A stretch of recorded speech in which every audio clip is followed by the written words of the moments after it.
NMMS learning YouTube ચેનલમાં આપનું હાર્દિક સ્વાગત કરું છું। હજુ સુધી ચેનલને સબસ્ક્રાઇબ ન કરી હોય તો સબસ્ક્રાઇબ કરો અને બેલ આઇકોન દબાવો, જેથી આવનારા નવા વિડીયોની સૌથી પહેલા જાણ થાય।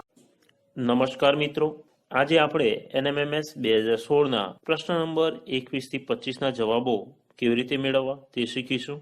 પ્રશ્ન નંબર 21 થી 25માં અંગ્રેજી મૂળાક્ષરોને એમના ક્રમ પ્રમાણે ગોઠવવાના છે। તો ચાલો શરૂ કરીએ। પ્રશ્ન નંબર 21।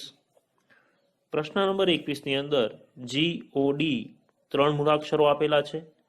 આમાંથી ABCDના ક્રમ પ્રમાણે પ્રથમ કયો આવશે? તો ડી, બીજા નંબરે G અને ત્રીજા નંબરે O। તો વિકલ્પની અંદર પહેલો ડી, બીજો G અને O એટલે કે DGO હોય તેવો વિકલ્પ શોધી લઈશું। એટલે કે વિકલ્પ એ આપણો જવાબ થશે DGO। પ્રશ્ન નંબર 22।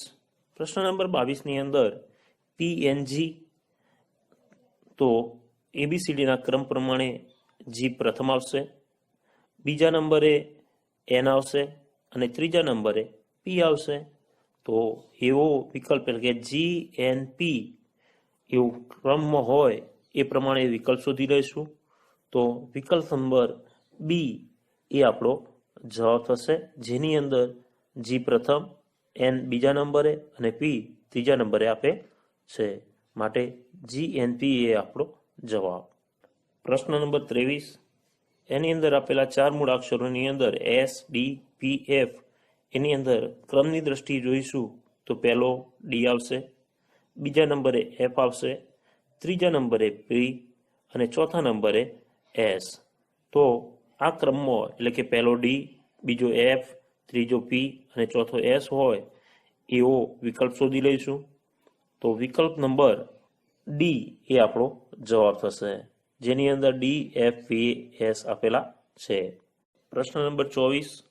જેની અંદર 4 મૂળાક્ષરોની અંદર C એ પહેલો, બીજા નંબરે E, ત્રીજા નંબરે M અને ચોથા નંબરે O મળે, માટે એના ક્રમમાં ગોઠવી દઈશું। તો CEMO હોય એવો વિકલ્પ C એ આપણો જવાબ થશે, જેની અંદર CEMO આ ક્રમ આપેલો।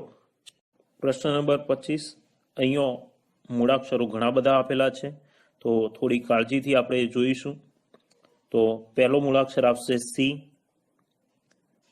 બીજા નંબરે E, ત્રીજા નંબરે I, ચોથા નંબરે P, પાંચમા નંબરે R, છઠ્ઠા નંબરે T અને સાતમા નંબરે U। આવા સમયે તમે નીચે ABCDની અંદર પણ ચેક કરી શકો છો મિત્રો।